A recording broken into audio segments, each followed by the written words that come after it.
Welcome everyone. For those of you who I haven't met, Simon Hand, CEO of Beacon Prime, and our pleasure today to host Charles. Many of you will know Charles from the work he's very well known for around 70-20-10, but just to give you some background around the highlights, Charles was Chief Learning Officer at Thomson Reuters, responsible for learning strategy for around 50,000 employees there globally. Director of Strategic Technology at Dow Jones Markets. From an academic perspective, a professor at Southampton Business School, director of, is it CCOM? Yeah, the Centre for I've almost forgotten now, yeah. A good government acronym. It was a Centre for Network-Based Learning for Research into Computer-Based Network Learning. I could have helped you because I've got that written down. Still involved as the director of the Internet Time Alliance, which is a multinational think tank that helps organisations work smarter and exploit emerging practice in informal and social learning. But Charles also significantly consults around change management and new approaches to leadership development, and I'm sure he'll share some of those, some of the war stories with us today. But Charles is best known for his work as a consulting, helping organisations develop effective learning strategies based on 70-20-10. You might clarify this, but I believe the original 70-20-10 ratio, and everyone sometimes gets a bit caught up on the numbers, but was developed by Morgan McCall.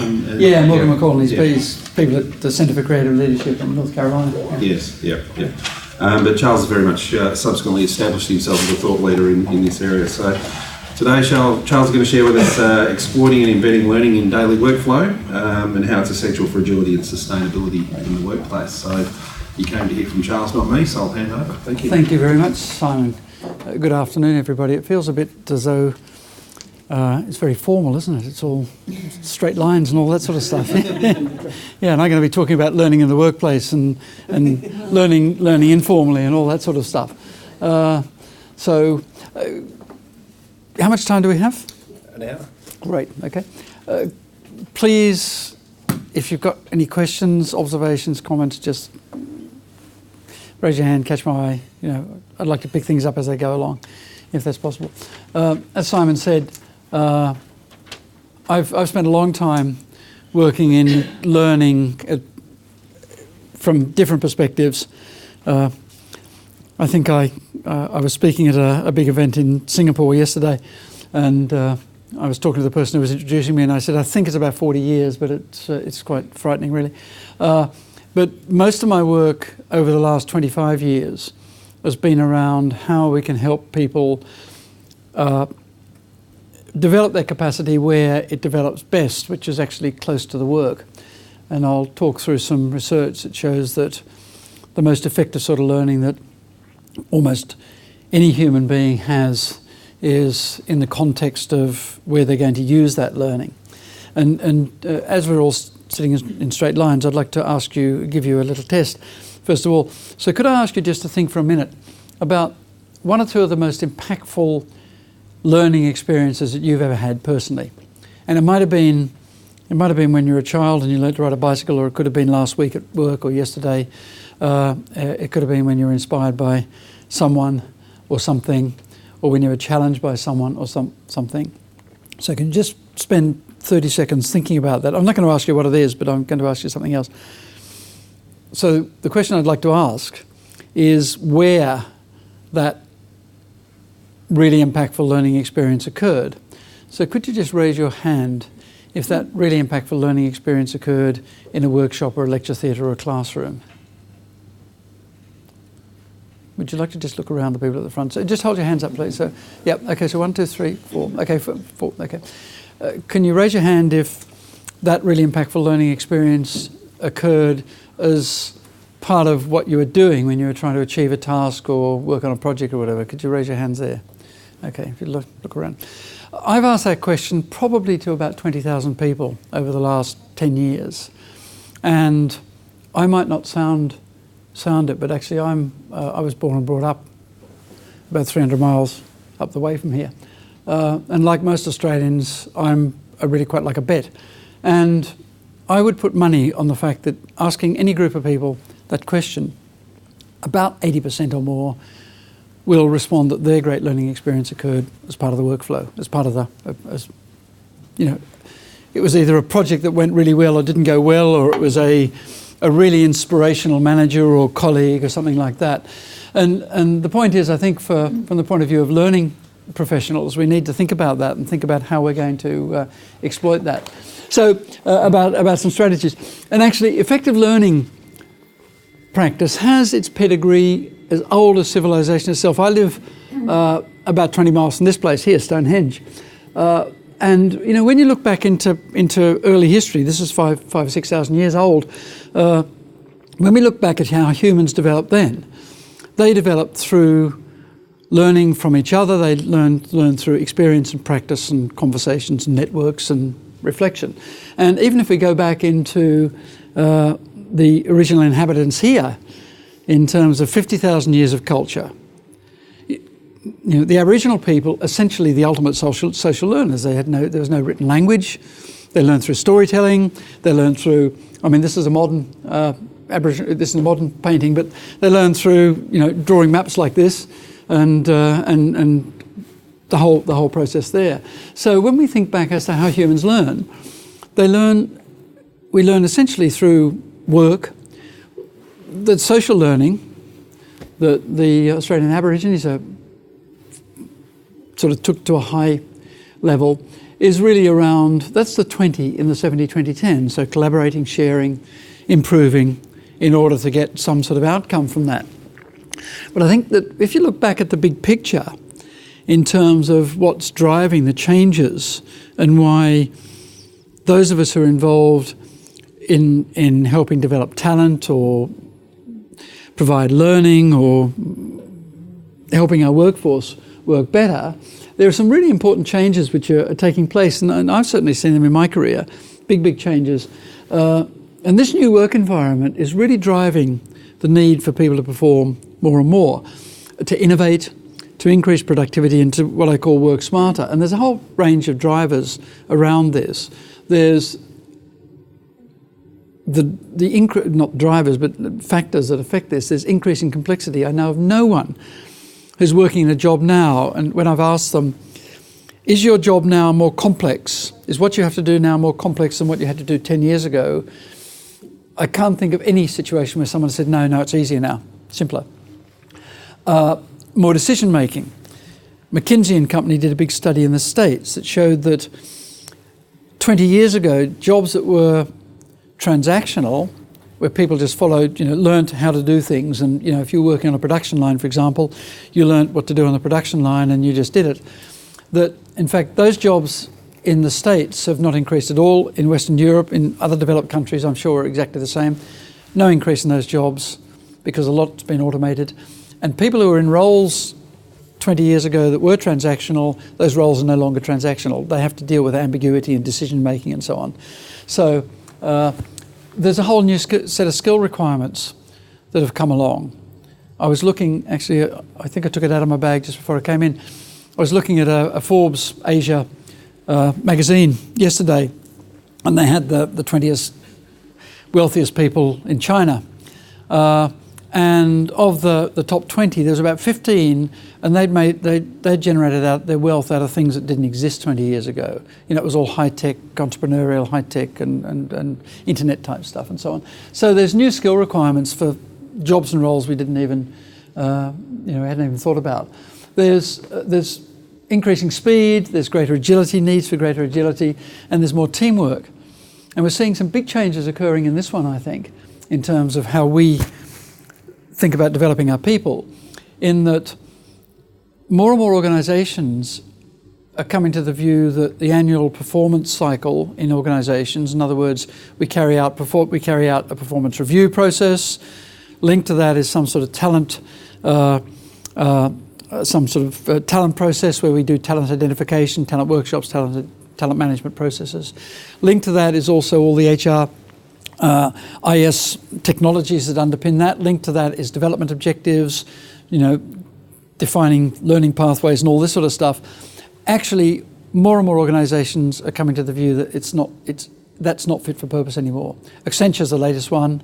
Accenture have just got rid of their annual performance review. There's quite a number of large organisations have just said the only performance review model that works really is when a manager has a conversation with their reports. So performance reviews occur, every fortnight or every month or whenever that happens.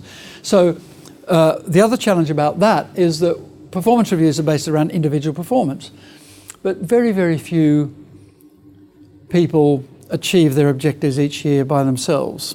We achieve them usually in multiple teams. And again, some organisations are now starting to look at how do we assess performance on a team base and so on. So all of this throws up. I had a very interesting conversation about a month and a half ago, about 6 weeks ago, around this teamwork piece with a guy called Philip Lanier, who works with Henry Mintzberg, who's some of you may know of Henry. He's a Canadian academic and one of the leading thinkers in leadership development, and talking about the fact that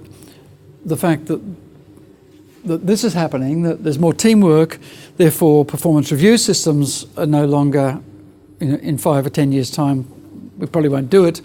And there's a whole house of cards comes down, because the whole basis of all the integrated HR systems and all this sort of stuff actually are based around the annual performance review cycle. It's going to be really interesting times for the SAPs of the world and the Oracles and those sort of organisations. It's going to be really challenging. So there's that changing environment, and we've got this yawning gap in terms of global performance. I've seen OECD data that shows that the productivity growth across Europe, across America, across Asia is actually pretty level at about 1%. It's not increasing very much at all. Yet the demand is for increased national productivity and increased individual productivity to feed into national productivity. It's not happening really. And the challenges that we've got in terms of, from a learning point of view, is around how do we make sure that what we do has impact, reduces time to performance, gets people to high performance quickly, is sustainable, encourages innovation, and also is cost constrained, because I don't know any organisation that's got an open checkbook in terms of developing their people. And we've got this problem. The Corporate Executive Board, and I do a bit of work with the Corporate Executive Board, they've done some studies, and this was something they published October last year, so just a year ago. They said on average, organisations need 27% higher performance to achieve or reach their goals. However, work is more complex, more interconnected and dynamic, and succeeding is not just doing the same old stuff. Basically, we need to do things differently.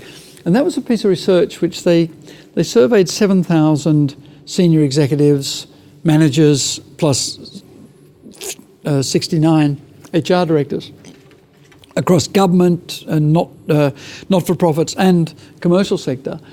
And they asked the question, what increase in performance do you need in the next 12 months to hit your targets? And it varied between, obviously, between, I think HR directors are the most demanding. But the figure that they came to was about 27%. Then what the researchers at CEB did was they looked at traditional training approaches, and they came to the view that they looked at classroom training. They came to the view that actually classroom training as it's done in big organisations or any organisation is almost as good as it can get. It's pretty efficient. We've been at developing techniques around classroom training for a long time. So the headroom there is quite small. They came to the view that in fact there was only a possibility using traditional methods to increase at about 4%. So you've got a 27% per year demand, a 4% delivery in terms of traditional methods. So, it immediately raises the question, well, there must be some other ways to do things. And this is what they said. They said that continuing to invest in standard improvements based on yesterday's work environment will not yield breakthrough performance. So I guess the question is, what's holding us back from that breakthrough performance? And I think it's this to a certain extent. And I don't want to insult anyone here, but I think that looking at the world of learning and development, and I work with government departments, but a lot with big global organisations, it's a little bit like looking up at the sky at night. We think we're looking at something that's happening now, but actually we're looking into the past. What we're seeing when we look at the stars, we're seeing what happened, hundreds of millions of years ago. And it's it's a real challenge in terms of how we make those changes. And if you think about this, and a guy called, two people called Harold Jacque and Jay Cross, who I work quite closely with in the Internet Time Alliance, we did some work on this where we looked at, the whole world of Frederick Winslow Taylor, who wrote his book, The Principles of Scientific Management. In 1911 it was published, based on research done in the 1800s, basically. And Taylor had believed that management was a scientific process. It was a science, not an art. And it was all about functional management. It was about making sure that we had standardization, something called best practice, and I can assure us that none of us work in environments where there's any best practice, because best practice only occurs in really, really simple systems. On a Ford production line, anyone from Ford here? No? Motor mechanic? No? There's no Ford production anymore, is there, in Melbourne? You can get best practice for Ford on a production line, i.e. the best way to produce a Ford motor car. But Ford best practice is not going to be, you're not going to be able to lift that and put it into General Motors, and that won't be General Motors best practice. They'll have to change it. So it'll be good practice. The best practice sort of goes up my back a little bit because people say, the assumption, tell us about this because then we can take that and use it ourselves. Well, the answer is you can't. You have to adapt it. The idea of curriculum. Again, curriculum, which now, organisations often don't talk of curricula, but they talk of learning pathways and things like that. Great, wonderful concept, wonderful model developed in the 18th century, in the 1700s, by the Prussians for military training. Picked up by an American, took it to America, and now the world uses curricula. It was great for standardization, military training. Curriculum is not really appropriate for and suitable for what we're doing. The idea of competencies, about satisfactory, again, I think is a concept which is past its sell-by date. Organisations are thinking beyond competencies because competency says satisfactory. I've always argued if we haven't got a competent workforce, I want to go and beat up our recruitment people because why are you not hiring competent people? What we should be thinking about is capability, potential.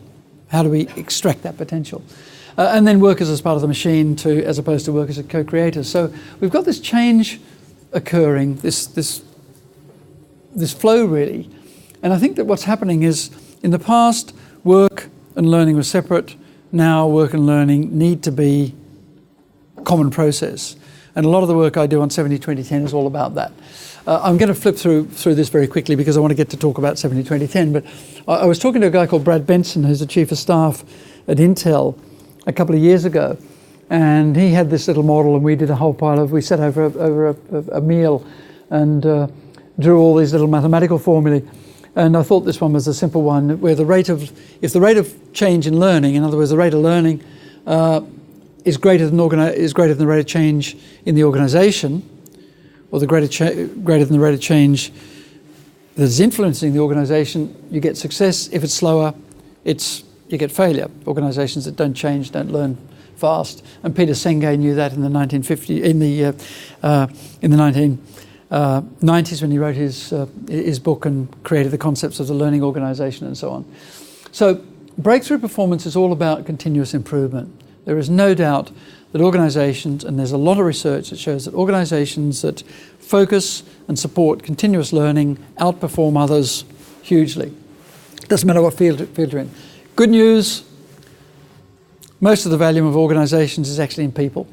So if you're working, as most of us or all of us here are, working with people, helping develop people capability, we're on to a winner because despite what the words that senior executives have used for many years, our people are our most important asset. Actually, our people are our most important asset now. Standard & Poor, which is the S&P 500, the 500 largest organisations by market capitalisation on the New York and Chicago stock exchanges, in 1975, when they looked at those organisations, 83%, more than 80%, was tangible. The value was tangible. It was like in buildings and ships and plant and machinery and things like that. By 2009, more than 80% was intangible, and most of that intangible was people.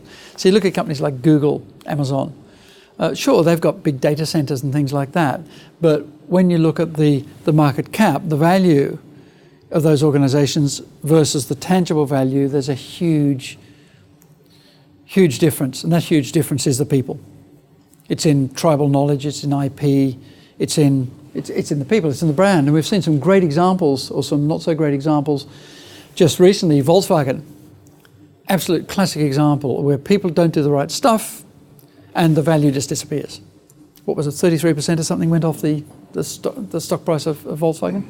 And probably more to come, I should think, once the class actions start in the US, when they find that when the people who bought VWs find that they don't perform the way that they were sold to perform once they've taken off the software. The positive thing is that I think the job of people who are involved in developing our workforce has become far more important, critical. The not so good news is what got us here will not get us there.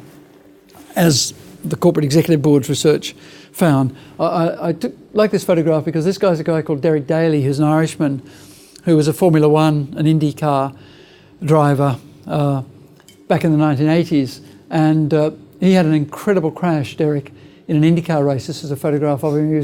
He hit a wall at 206 miles an hour, and the car disintegrated basically. And he did terrible damage to his legs, didn't kill himself. He now runs an experiential learning business in the States. And he said, I had the pleasure of spending a couple of days with him a few years ago, and he said, what an experience and a great time of learning. So terrible, worst thing that ever happened to him in his life. His view was, it was really great. I learned a lot from that. So there are times when traditional training just doesn't work. And the point about the 70-20-10 approach is thinking about how we improve performance and work back from those solutions which are going to have the greatest impact and work back. So I talk about planning for the 100 and working from the 70. So working about how can we help people learn as part of their work, and then you work back. And sometimes you need a course, sometimes you do. However, even when you run courses, they don't. This big meta-study of diversity that Peter Bergman in Harvard Business Review reported in Harvard Business Review 3 years ago, they studied diversity training across 31 years, where you can see the numbers there. No impact. Diversity training had no impact on the diversity behaviours in the organisations. In fact, in many cases, those organisations that focused on diversity training, actually the behaviours were less diverse. And there was all sorts of reasons for that, partly because I had done the training so I could just get on and do what I do. Jeff Kaplan, who's a lawyer who does the same sort of work, analysis in compliance training, has found that a lot of compliance training has no impact whatsoever in terms of changing compliant behaviour. There are some ways in which it works really well, but lots of it doesn't. And the reason Kaplan talks about compliance training is that when it's a sort of sheep dip and everyone's given it and people just go through the process and nothing happens. So there are times when training doesn't work, and there's some reasons why when training doesn't work, there's some reasons why it doesn't work. The first is when there's not a chance to practice in a real environment. Taking people out and filling their heads with knowledge and putting them back and hoping magic happens, it doesn't. Practice is absolutely critical for learning. And anyone of us who play a musical instrument, or anyone of us who plays golf or cricket or tennis or anything like that, or does anything, cooks, will know that the more you do it, the better you get. When classroom training is used for knowledge building, it's proven to be the most inefficient and ineffective way to help people build conceptual frameworks and knowledge. Put them in a classroom and talk at them, exactly as I'm doing today. Most inefficient. You're better to get it on parchment or get it in some other way. When managers don't get involved, and research tells us that managers are actually vital for any sort of development, and in fact managers are far better placed to help people develop and become high performers than L&D or HR ever will be. And when using the 70-20-10 model, we really have to ensure that managers understand their responsibility in terms of doing that. And I work with a Lego company, the toy company, and they did a brilliant job in terms of that. Lego produced a set of principles so that every employee in Lego, whether you're working on a production plant or whether you're working in the sales force or wherever, we developed a set of principles based around the 70-20-10 model that said, in Lego, as an employee, you have a responsibility for your own development. Your manager has an equal responsibility for your development. And if your manager is not undertaking that responsibility, you have absolutely the right to put your hand up and go to his manager or her manager and say, I'm not getting development. And the organisation itself has a responsibility to develop you. So it's a sort of a triangle of responsibility. And they live that culture, and it works really well. The fourth reason is when training's a one-time event. And again, it's been shown that event-based learning can have an impact, but doesn't have the greatest impact that it could have. And lastly, when employees are taught complex and specific tasks in classrooms away from the job, we learn tasks best. And this is a sort of hobby horse of mine, because I was personally involved in the wasting of about $1.5 million because I lost an argument where a company I was working with was rolling out a big new CRM system, and they insisted on training people in classrooms on how to use this new system. And I explained that from my academic background and my experience that it wouldn't work, because train people on a system that they haven't seen yet, and then expect them to be able to go and use that system when it's put in front of them is sort of like the height of craziness. And the project manager of this large project wouldn't accept that and went to an external company to do this training.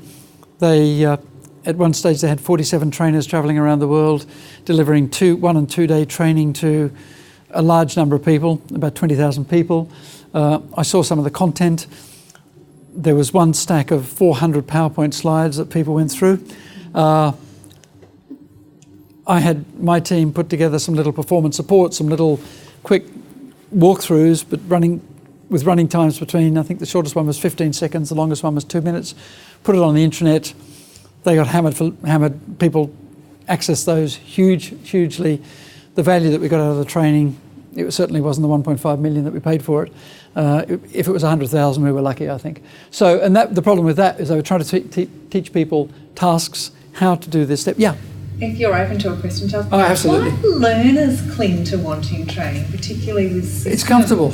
It's comfortable. It's sort They of like, do. I know. yeah, I've done some consulting pieces where, you're rolling out a new system, and you'll do the quick reference guide, everything they'll need to do the basics. Yep. Are we going to get training? Of course, yeah. Are we going to? Why are they so wedded to it? And how? What's the way around that? When I was involved in this,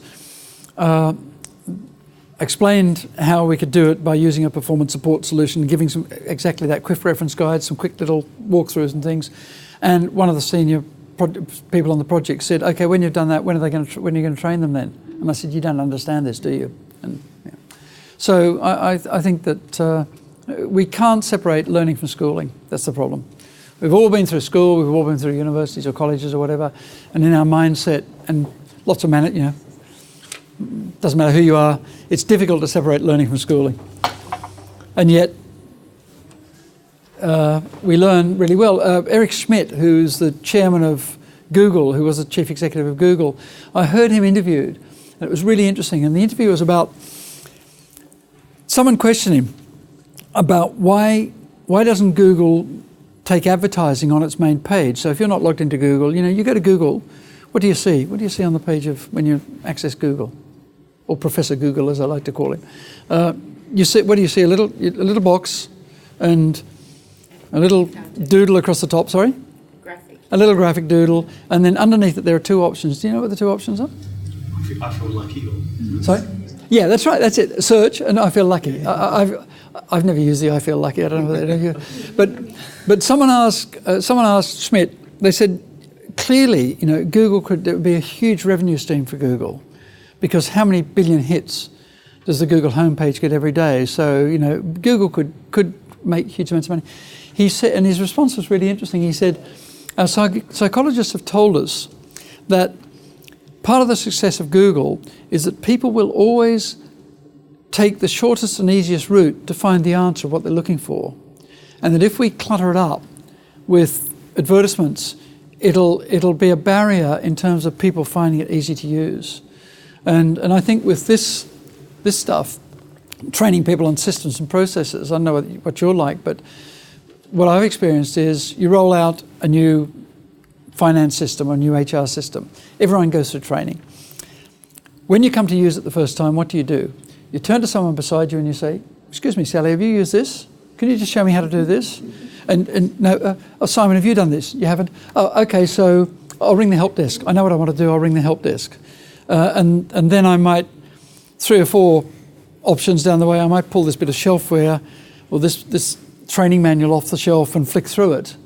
But actually, I won't remember what I've learned because humans don't work that way. So, but do it 3 or 4 times. We don't need any more help because we've done it 3 or 4 times. We know how it's done. So that's a sort of a long preamble into the why, I guess, around the changes that are occurring around 70-20-10. Why do I think it's a useful model? Why have I seen it being used well? Well, the way I describe 70-20-10 is it's a framework to help focus on extending learning into the workflow where most of it happens. That's nothing more than that. It's just a way to help think differently about how we develop. A guy called Adam Weisblatt drew this little cartoon here. This is supposed to be me. Adam works for a company called Nielsen, big information company in New York, and I did some work with him, and he produced this, and I said, "Could I use it?" And he said, "Yeah." And the joke was, it's only 65% because a lot of people get hung up on these numbers and think that it's all about the numbers. It's not about the numbers, and I'll show you some research that sort of will disabuse that thought.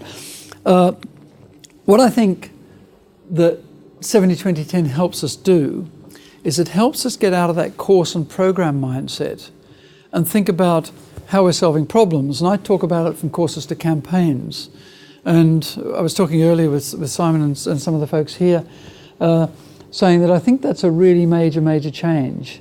And if you start to think about, we've got a problem, we have a performance problem, or we need to address, we have the expectation that our people are going to perform at this level, rather than thinking, well, let's develop a course or a program or a curriculum even to help them do this, think about it like a campaign, like a military or any sort of campaign, where we will need really good communications. Well, first of all, we'll need to do really good analysis to understand exactly what the problem is. And I have seen, I could talk forever about some examples where I've seen people produce courses for the wrong things.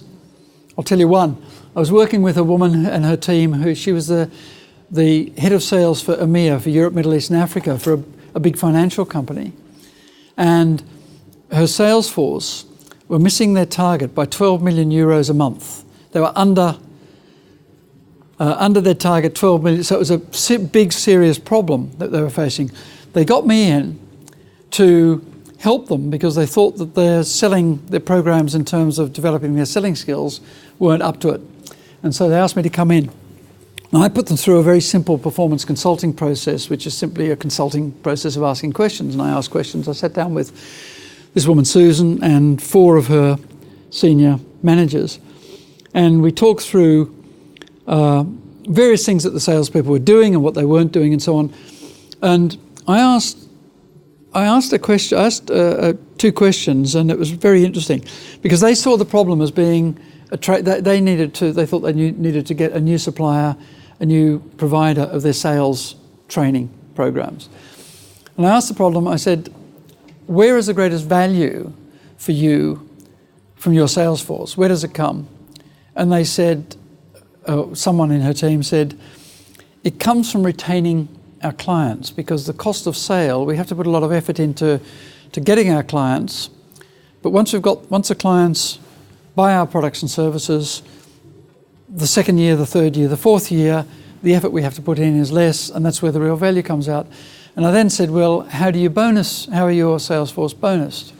And they all looked at each other, and the light bulb sort of went on, and they said, they're bonused on sales. I said, okay, so have you thought about the fact that maybe the incentives that you're giving to these people are not correct? They're misaligned with what you want.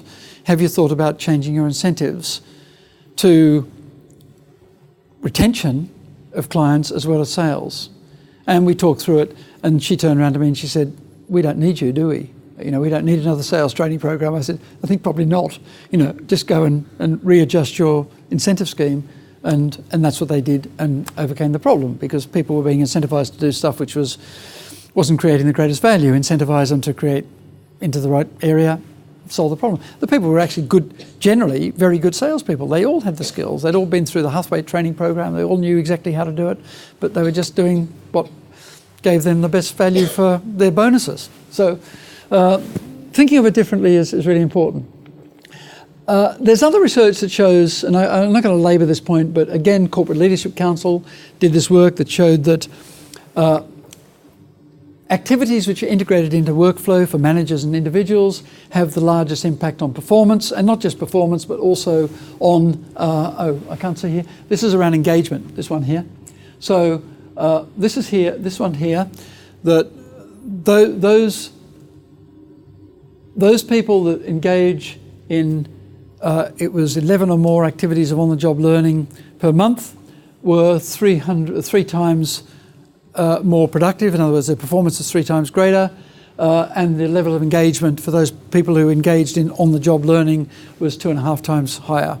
And again, I've sit on HR management committees where we've fretted over trying to raise our staff, when we do an annual staff survey, trying to raise the annual staff survey figures by 2 or 3%. And the answer is, if you get people, if you encourage managers to support development in the workplace and get people developing in the workplace, engagement goes up much more.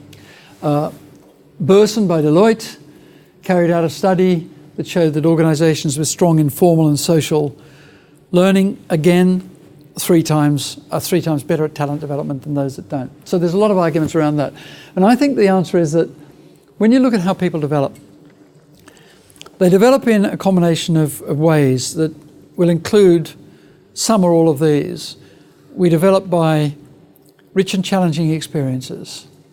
We develop by having the opportunity to practice, by building, maintaining and exploiting our networks and having rich conversations. And Rob Cross, who's a professor at the University of Virginia, who's probably the leading expert in the world on social network analysis, has written some very, very good papers and done research. In fact, he did some research with IBM, and one paper they wrote with some IBM folks was called Why Who You Know in an Organisation Affects Why Who You Know, if I can remember the title of it, basically saying that it's who you know which affects your performance rather than what you know. It's, in other words, having those networks, the people who are much better networked actually outperform those people who are not networked. And again, there's a role for, I think there's a really strong role for learning and development to help people build resilient networks for cooperation and coordination and so on. And Harold Jarke, who's an expert on a model called PKM, Personal Knowledge Mastery, in other words, how do we manage knowledge in this very complex world, talks about learning being the work.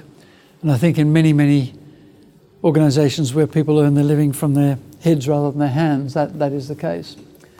So let's look at the 70-20-10 model. I've said it's not about the numbers. It's a framework. It's a reference model. I've had a bit of a dust-up with a Belgian guy who cannot get over the numbers. And he keeps coming back to me and saying, and then writing derogatory stuff, coming back and saying, unfortunately it's written in Flemish, so it doesn't get a wide readership. Coming back and saying, there is no evidence that 70% of learning is through experience.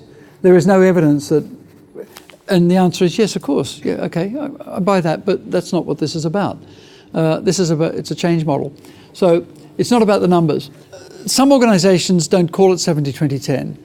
I'm working at the moment with Citibank, which is a big, 250,000 people, 250,000 people. They talk about the 3 E's: experience, exposure, education. Cisco also talk about the 3 E's, and I've heard a number of other organisations talk about the 3 E's. In fact, Citibank have just published on YouTube a little video that I did with them, or I worked on the script with them, of the 3 E's. So if you want to have a look at it, it's quite a good little video. If you look for for Citibank and the 3 E's, you'll pop that up. Some people call it practice people programs. So, and there's all sorts of little mnemonics and little.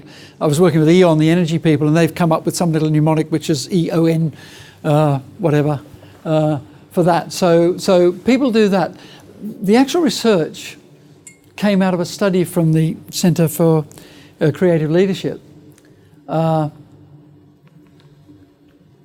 they had 191 people. So it was a small study, carried out in the early 90s by Morgan McCall, as you mentioned, Simon. And they asked them the questions. They said, how did you get to where you are? They were successful managers. They said, how did you get to where you are? And the responses they got back was that around about 70% through tough jobs, through experience, around about 20% through others, around about 10% through structured development and reading. Someone at the Centre for Creative Leadership said, hang on a second, this study, there were only 3 women in this study, all the rest were men. So is it applicable to how successful women might learn? So what do? They ran the study again with a small number, 76, and they came up with these figures. So it wasn't 70-20-10, it was 55-45. And there was a lot of discussion at the Centre for Creative Leadership about the fact that when they did this, there was a view that maybe women just were not given the opportunity of doing such challenging work, that there weren't the opportunities for women to really develop through work.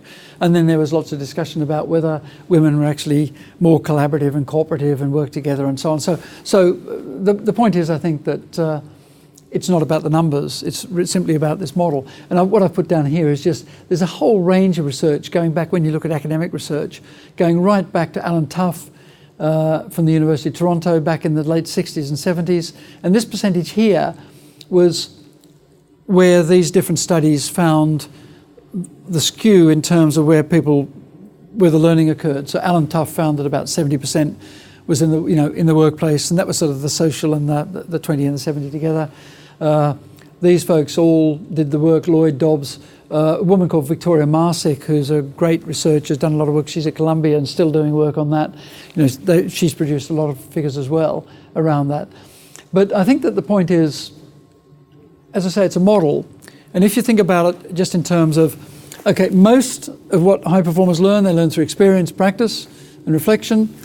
We learn a lot through experience, through others. I think this is growing.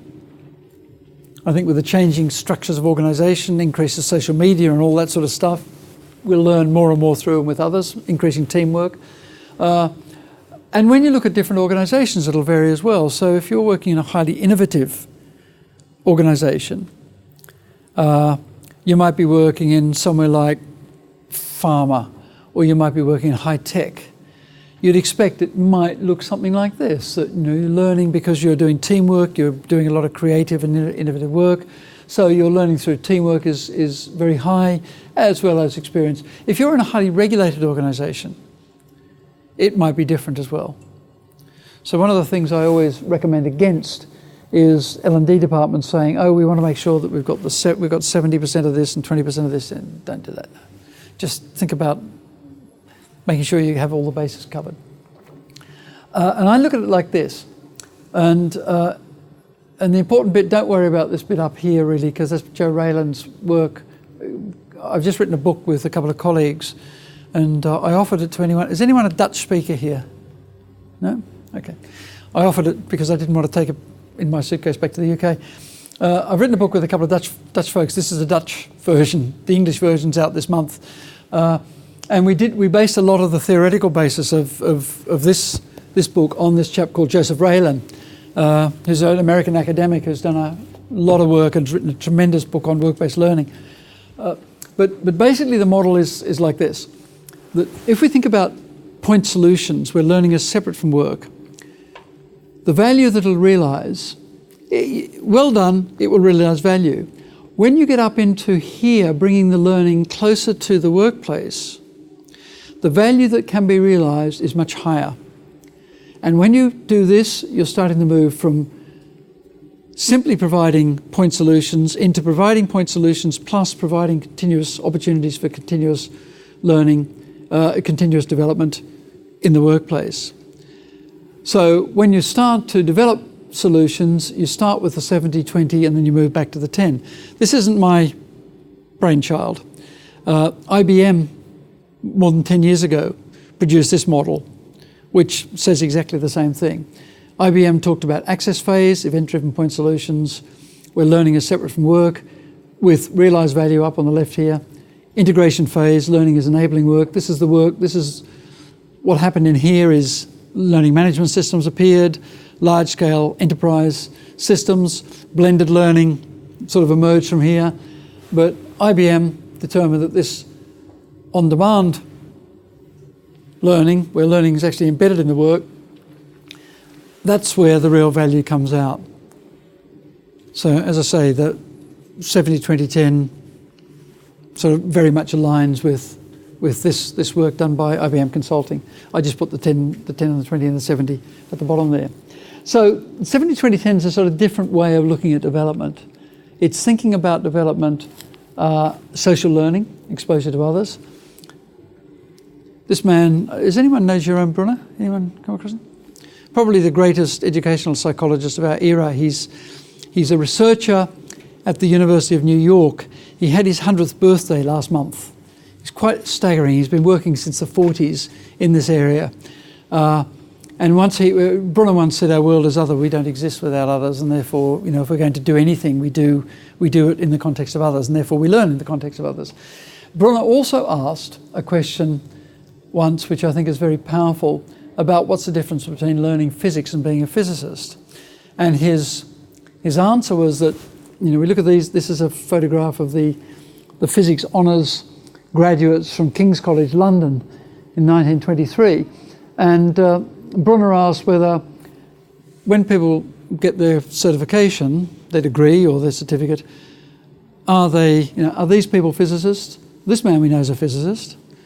What's the difference? And Brunner said the difference is that you only become a professional, essentially, by being inculcated into your professional culture. In other words, you can get your degree, and I'm sure all of us have been through this experience, it's great, yeah, I've got a degree in whatever. It's only when you get to work and you learn through that experience of work that you get to, you give this man some data, he could look at it and tell you whether it looked right or not. You give these people some data, they don't have the experience, they might struggle at that. So that experiential learning is really, really critical. Why use it? Well, the failure of some models, opportunity to address the new work environments through collaborative, virtual, creative knowledge work. This McKinsey study last year looked at leadership development specifically, and what they were looking at is, why is it that so many leadership development programs don't work, don't have the impact they should? And they identified these 4 factors. Organisations that overlook context, don't build the programs so that it encourages people to learn within the context and utilise their context of their work. Decoupling reflection from real work. In other words, not creating the opportunities for people to reflect on what went well, what didn't go well, and learn from that. Underestimating mindsets, and failing to measure the right stuff. Failing to measure results, simply measuring activity or measuring things like that. So you get these sorts of problems. Who uses it? Well, I think I've worked with about 200 organisations over the last 6 or 7 years. And Australia's pretty interesting, actually. The government of Western Australia adopted 70-20-10 a couple of years ago. And a guy called Mal Walcope was the Public Sector Commissioner, as his title. He's the head of the public service in Western Australia. They built a centre of excellence based around 70-20-10, and I spent some time with Mal and all his heads of transport, health, whatever, and they're all using it in that way. So government departments, I've just done some work with my Dutch colleagues with both the health service in the Netherlands and the tax office in the Netherlands. Then you come across, basically, I haven't come across any industry where it doesn't work. These are just some organisations that use it. It's by no means all, but it's just a few. There's highly regulated industries use it. Retail. Quite a few Australian companies in here. In fact, when I put this together, I think I first did it for an Australian audience, so it's probably over heavy on the Australian side, but there's quite a lot of... the point about this is there's lots of different organisations and different types that actually use this model as their development approach. And the way I like to think about doing it, when you get down to, okay, how do you do it? I think this is quite a useful way to think about it. When we think about learning in the workplace, we can approach it from a number of points of view. We can add learning into the work. So we can take the 10 and extend the 10 out. So we might have, for example, we might give people pre-work to do in the workplace. We might give them activities that they carry out in the workplace that they bring back into a program that we're running. We might add things like, as I was talking earlier on, Cranfield University, their management school, worked on a commercial leadership program with a big company, and they took it from a 2-week residential program down to a 3.5 day residential program, but they introduced action learning, they introduced all sorts of different approaches in the workplace. So that's where you just add learning into work. So you start with a 10 and you build out. Then you can also embed learning in work. So I'll give you an example there. British Telecom had a major problem with their customer satisfaction levels. I'm sure Telstra and those guys are much better. Not at all, I don't think. BT had a major problem in terms of not being able to deliver what they call get first time right solutions. So someone calls up and says, I want a broadband service from BT. I want a new phone number, or I want to port a number, or do whatever. And they found that their levels of first time right solutions are very low. Their customer sat levels are very low. And they addressed that by putting in place a performance support, not training people more, simply putting in place a 70-20-10 embedding learning within work using some performance support tools. In fact, initially, I think they still might be using a product from a company called Panviva, which was actually came out of Melbourne. But they did that, and they found two things happened. They increased their first time right figures by 60%. They reduced their training costs by £10 million. They didn't set about to try and reduce the training costs. That wasn't the objective. The objective, but they found they were just training and retraining and retraining and retraining, and nothing was happening. And they found that they put the performance support in, fixed the job. And then you've got the examples of extracting learning from work and sharing learning with work. I'll give you some examples of organisations that do that. But I think this is a really key point around extending learning into work. Have any of you come across this man, Atul Gawande? Yeah. In what context do you know him? I went to a conference where someone spoke very highly about him. Yeah. Subsequently read his books. If you've got a reasonably strong stomach, I really would recommend reading this book. Gawande is a doctor, a surgeon, works at Harvard Medical School, and he's been working around the world with health authorities, reducing death rates in surgery particularly, with spectacular success. And he wrote this little book called Checklist Manifesto, because what he's been doing is that Gawande is not a learning person, as I say, he's a surgeon, but through his experience, he came to the view that most performance problems in surgery are caused by errors of ineptitude rather than errors of ignorance. In other words, people not doing the right thing, even though they're new, it's not because they didn't know what to do, it's simply that they didn't apply what they were doing. So, mistakes we know wasn't because we didn't know enough, it's because we didn't make proper use. And in surgeries, particularly, they're very hierarchical organisations. So a junior nurse would be very unlikely to question any decision a senior surgeon made. And so what Gawande's been doing, and it's really simple, is working with hospitals and health authorities and so on in implementing checklists so that they have every process has a checklist, short checklist, everyone owns a checklist, so the junior nurse can say, hold on, we haven't done this. And it's basically what it's doing is breaking down that hierarchy. I've seen figures, I mean, there's all sorts of figures, but reduction in death rates by 42% in some cases, even more, huge. And I think, again, this approach can just be lifted across into what we do as learning professionals. Pilots, the aircraft industry lives and dies on checklists. I mean, every time there's an incident, they review the checklist and do it. Why don't we do it in lots of other areas? Well, we've sort of forgotten about it, I guess. But that little book by Gawande is really good. And as I say, you have to have a bit of a strong stomach because a lot of its stories, in the surgery. Another example that I've done some work on, and these colleagues who've written this book with me have done work on, was with the Dutch Tax Office. And they have a program of continuous improvement and culture change. And I think this is a good example because you wouldn't think that a tax office would be terribly innovative.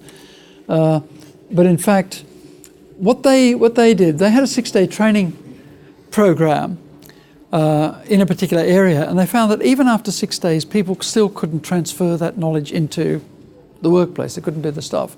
So they restructured it based around 70-20-10, and they looked at how they could support learning as part of the workplace. So they put in some social performance support. So people could capture experiences and share them on a social platform and structure it up in that way. They use checklists, they use little videos, flowcharts, critical task analysis, all sorts of things, and found that it overcame the problem. Faster, cheaper, easier than putting people through. I think it was 5,000 people a year they were putting through these training programs and having no impact whatsoever.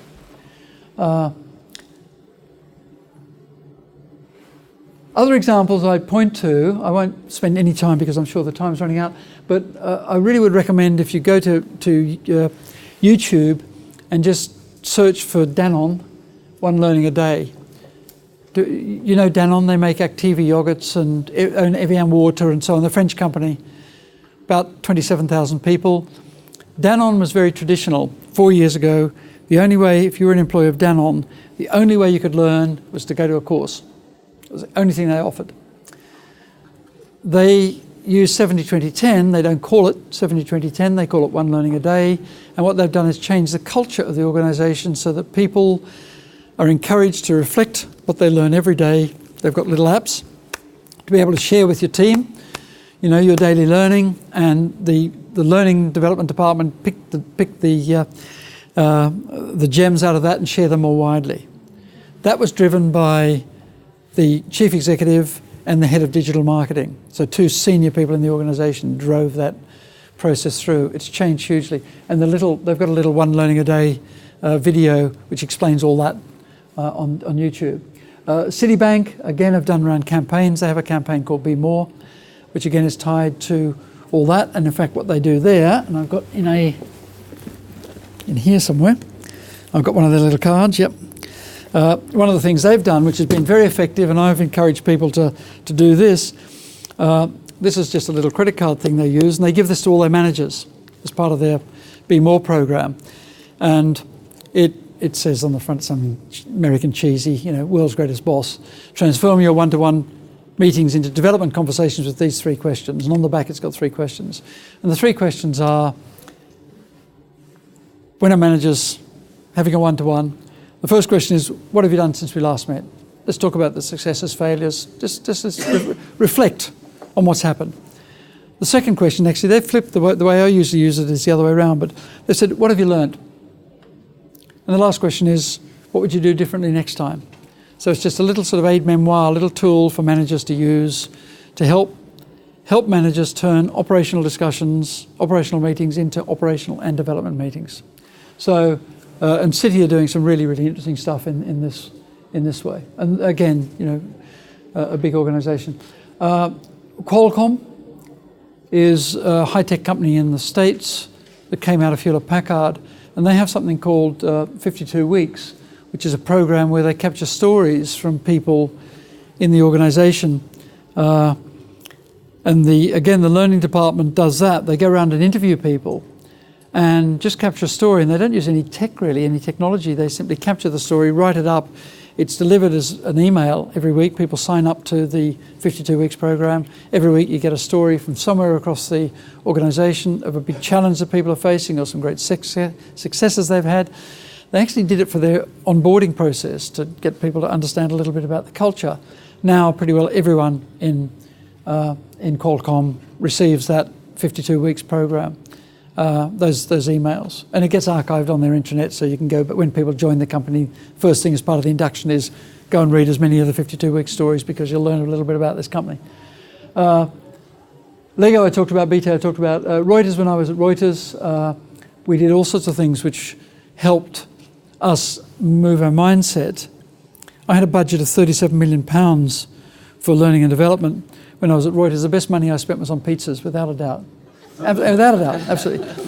We had a major problem that we were building a big new capability in Asia of technical people, software developers and database managers.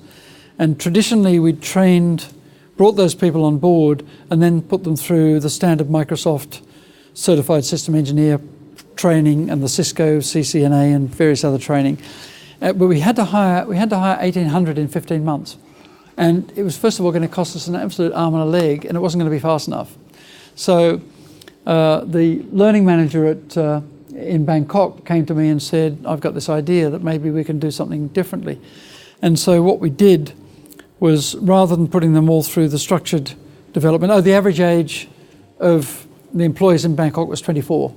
So they were kids basically straight out of university into building and developing software for really mission-critical stuff, mainly financial services stuff.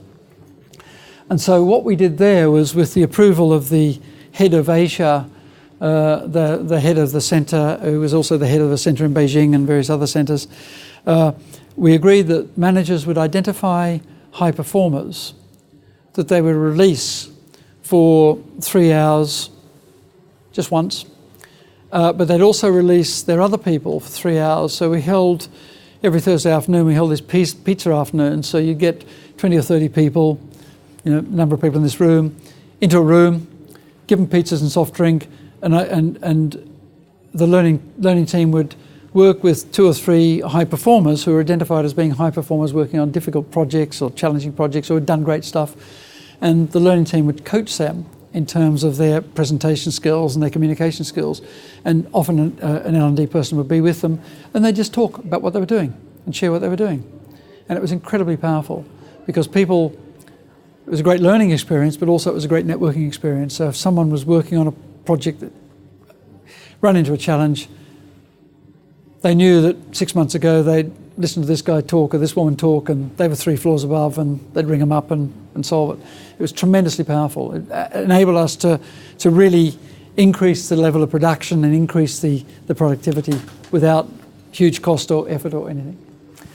I just want to finish off by saying that I think that one of the things about thinking about moving learning into the workplace is we have to think away from the Prussian military curriculum model, because most of the work these days is more like a jazz band than a marching band, because people will work in different teams, they'll have a range of objectives. All of us know this, we have things we're working on today, and we're working on another project tomorrow and another one the next day, and we're sort of juggling things all the time. Sometimes we're leading a team, sometimes we're leading an initiative, sometimes we're just a support player. So again, a bit like a jazz band, where there's a lot of fluidity there.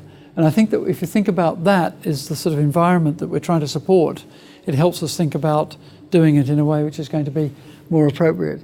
As I say, I've just written this book. This is going to be, there'll be a lighter version on Amazon, hopefully in December. It might be in January, but the Amazon version is out, but there's the English version is going to be in this format next month. And what we've done there is we've looked at how you support 70-20-10, how it can be best supported. And working with two colleagues who have been working in performance support for many, many years, we've identified 5 roles that need to be fulfilled in order to support learning in the workplace. So there's a performance detective, and that's different to doing a training needs analysis. It's around how do you do performance analysis, how do you carry out the business of performance and the root cause analysis. There's an architect, because does Bob the Builder, did Bob the Builder transfer to Australia? Yeah, okay, yeah.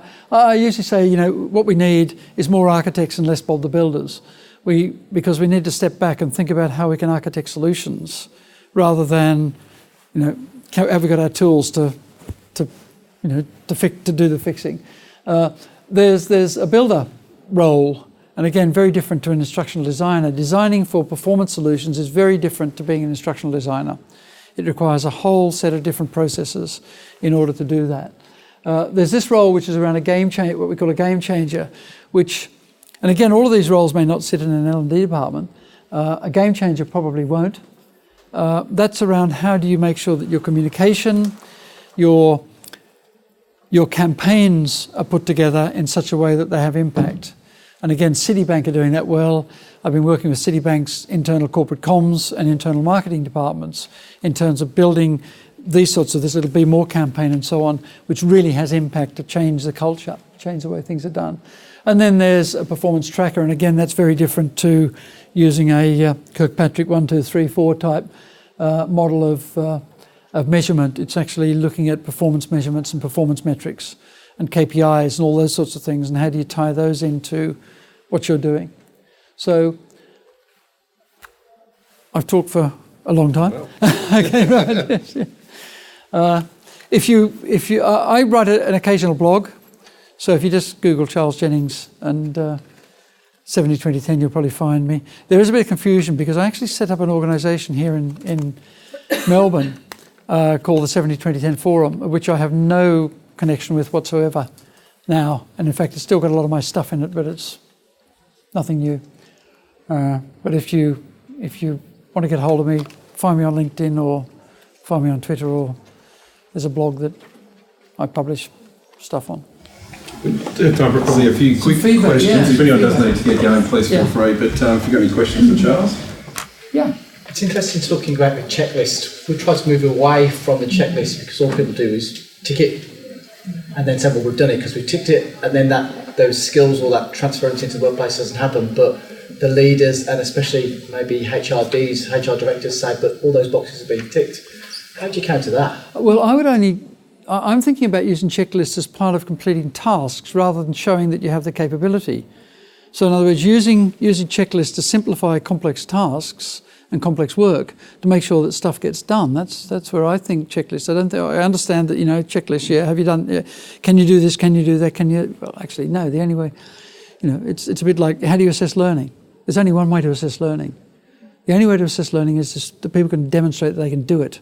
I can't think of any way you can assess learning unless people can, it's behaviour change. I'd like anyone to challenge me on that, but getting people to do a pre-test and a post-test has nothing to do with learning whatsoever. It's about short-term memory retention. I can pass a test. I mean, God, I'm sure all of us are like that. I passed university exams that I knew nothing about. I knew nothing about before I started cramming. I knew nothing about 2 weeks after I'd finished cramming, but I passed the test. There's absolutely no evidence that I could do it. I think the only way of actually assessing whether anyone can do anything is behaviour change and performance. So the way I see checklists, I can see that challenge, and I think it's something you need to address. I'm not saying I think it's important that it doesn't just become a tick box. But I think checklists are really, really powerful tools to support performance. And Gawande's done it. The other great example is the American Airlines plane that Sullenberger and his co-pilot flew into the Hudson 4 or 5 years ago. Again, on YouTube, there's some really good, you can listen to the exchange between the control tower at LaGuardia Airport and Sullenberger. And I don't know whether any of you know the story about that 5149, that American Airlines plane. It hit some geese. They took off from LaGuardia, hit a flock of geese, both engines went out. It was an Airbus, both engines went out.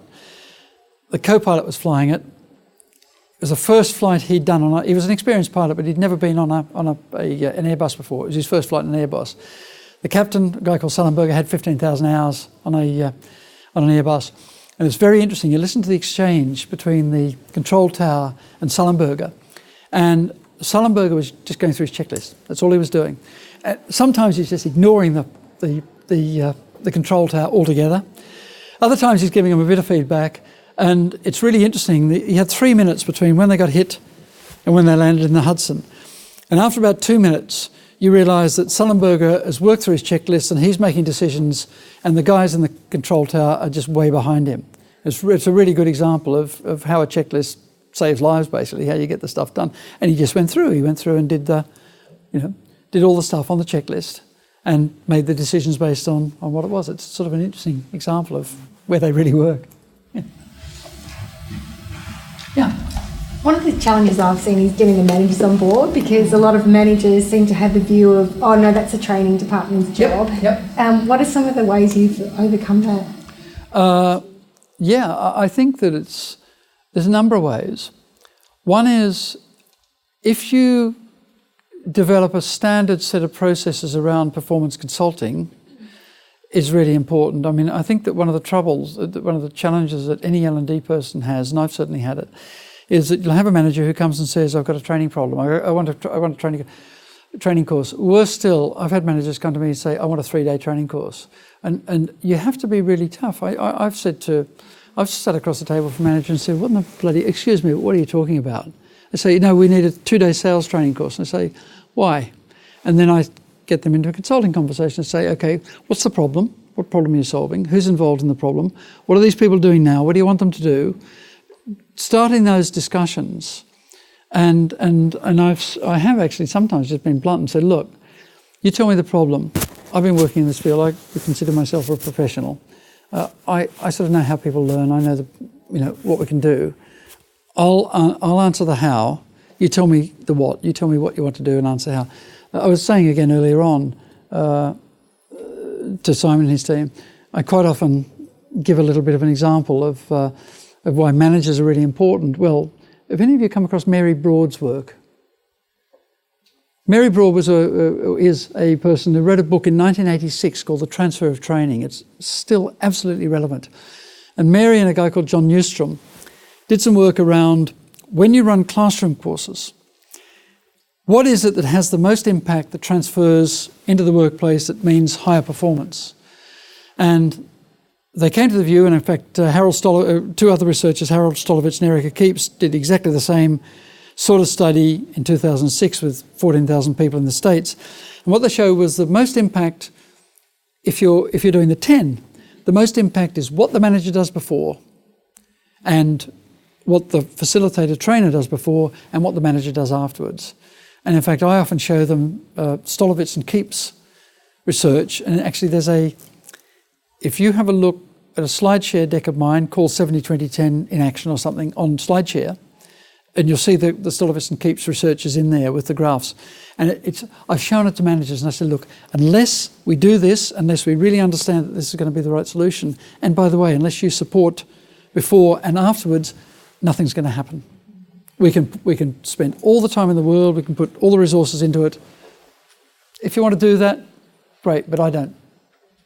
So you have to do that. The other way, just the other bit of advice I would give, where I found it really successful, is when I found a senior manager who gets this stuff, I've just milked them, absolutely milked them. When I was at Reuters, again I was saying earlier on, there was a guy who was head of support and service who really understood this stuff. Actually, the CEO understood it as well. He was great. I used to call on him and he never refused me, and all the time I was there, he'd always give me 15 minutes to come and talk to a group of managers. But this guy who was head of support and service, we were changing the way we were spending £3 million a year on training the support centre staff. There were 1,100 support centre staff, and actually our customer sat figures were crap. Our customers felt that these people weren't doing their jobs.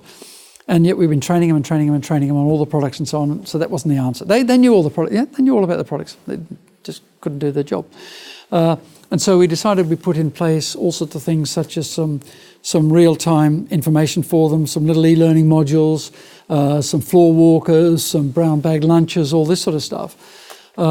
And the regional managers, one in Sydney, one in St Louis and one in London, Geneva, really kicked back about this because they just wanted these people trained.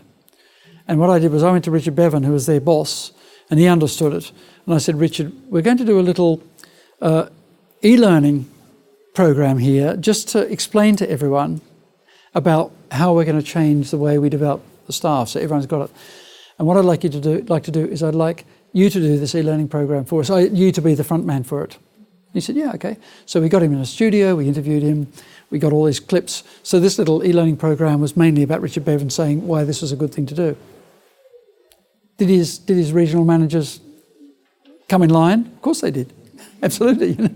So it's sort of finding someone who can champion it. And again, I don't know what your structure is. What sort of organisation do you work in? Oh, I move around. Okay, right. Okay. So the other way I've seen it work, and certainly it's worked for me, is if you're trying to make these changes, if you have some sort of learning governance board or learning governance council that isn't populated by learning and HR people, but is actually populated by senior leaders, if you get the right leaders, the right people onto that can be really powerful. And at Reuters, the HR director and I went round, and they didn't know they were being interviewed.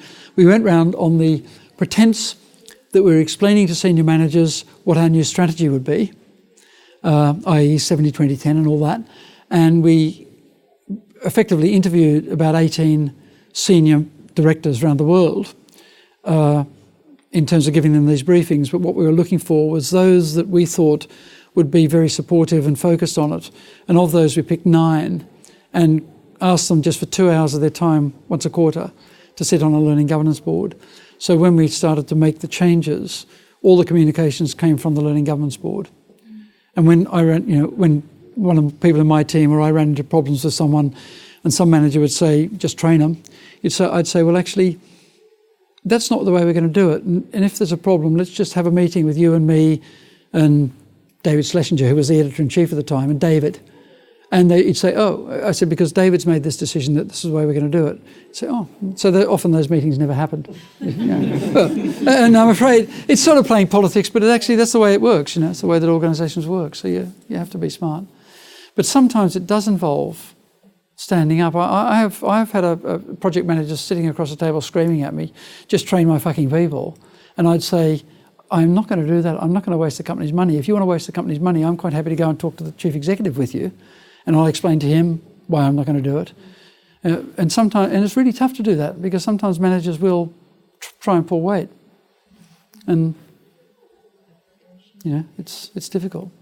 But do you know the conspiracy of convenience? It's a term, it's actually coined by a guy called David Wilson, who's a British guy, and I've used it a lot.